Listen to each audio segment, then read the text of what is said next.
大家好，欢迎来到我的频道，我是一小点儿。今天我们来做一款经典的面包——菠萝包。在制作的前一天，需要提前制作中种面团。我会把中种面团的制作链接放在下面的信息栏。把煮面团中除了黄油之外的所有材料都加入到搅拌盆中，用厨师机3档搅拌大约10分钟。抻开一小块面团检查，这个时候已经能形成粗糙的膜，说明面筋已经开始形成了。这个时候我们就可以加入软化好的无盐黄油，因为油脂会阻碍面筋的形成，所以在和面的时候一般都是最后才加入黄油。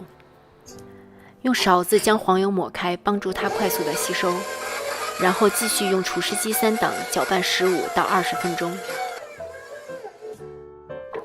这个时候我们再次来检查面团，你会发现面团发生了神奇的变化，它变得非常的柔软，并且轻轻一抻就可以抻出很大一片透光的薄膜，这就是我们平时常说的完全扩展阶段。提起面团，把它像这样不断的向后折，就可以形成一个光滑的面团。把整理好的面团放到盆中，盖上盖子，室温发酵40分钟。在面团发酵期间，我们来制作菠萝包上的酥皮。提前将黄油从冰箱里拿出来，在室温下软化，软化到用手指能戳出一个洞的程度，然后加入白砂糖，搅拌均匀。如果你没有时间提前将黄油在室温下软化，可以用微波炉加热，每次大概加热5秒左右，不要过度加热，把黄油彻底融化了。黄油和糖搅拌均匀之后，分2次加入鸡蛋液，然后搅拌至鸡蛋液全部被吸收。一定要等第1次的鸡蛋液全部被吸收之后，再加入第2次鸡蛋液，否则会造成水油分离。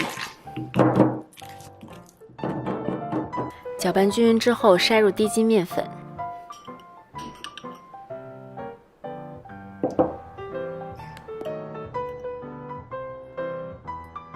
然后再筛入奶粉。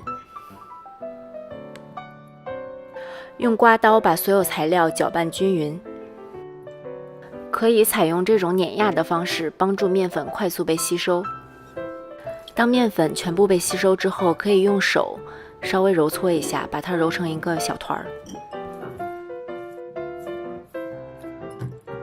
然后盖上保鲜膜，拿到冰箱去冷藏。40分钟之后，我们的面团已经长到了2倍大。用手蘸取面粉，在中间戳一个洞，它现在既不回缩也不反弹，就说明已经发好了。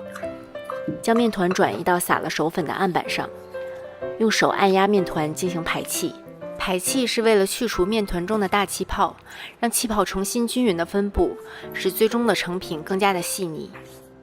将面团平均分为8份，最好能用电子秤称一下，确保每一小块面团的重量都一致。分割好后，将每一块面团都搓圆，注意这里的手法，向前推，然后向后拉，向前推，然后向后拉的方式，将每一块面团都搓成一个小球。盖上保鲜膜，让面团休息一下。接下来我们来处理菠萝包上的酥皮。把酥皮从冰箱里拿出来，搓成一个长条，然后平均分为8份。在这里也是一样，最好用电子秤来称一下，确保每一小块面团重量都一致。将酥皮搓圆，放在一块保鲜膜的一端，然后将保鲜膜的另一端盖上，用擀面杖擀成一个圆形。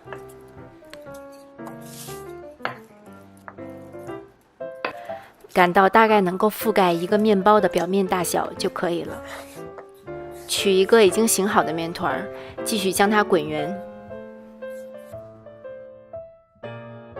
将刚才擀好的酥皮盖在面包的表面，然后慢慢的撕下保鲜膜。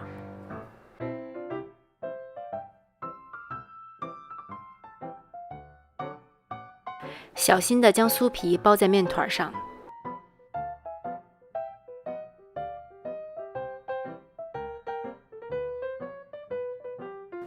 酥皮包好后，用小刀在表面压出纹路，注意用压的方式，而不是用划的方式，划会破坏酥皮的完整性。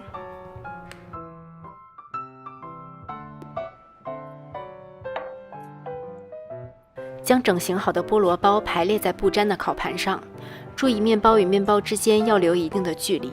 将面包放到温暖的地方进行最后发酵，大约1个小时。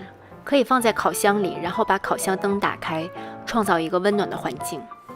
1个小时后，将面包从烤箱中拿出来，然后把烤箱预热至180摄氏度或350华氏度。看看我们的面包，这个时候已经发酵到1.5到2倍大了。在酥皮的表面轻轻刷上一层蛋黄液，刷蛋黄是让面包的色泽更加金黄。烤箱预热好后，将面包放到烤箱中层，烤至15分钟。将烤好的面包小心地转移到烤架上，稍微晾凉。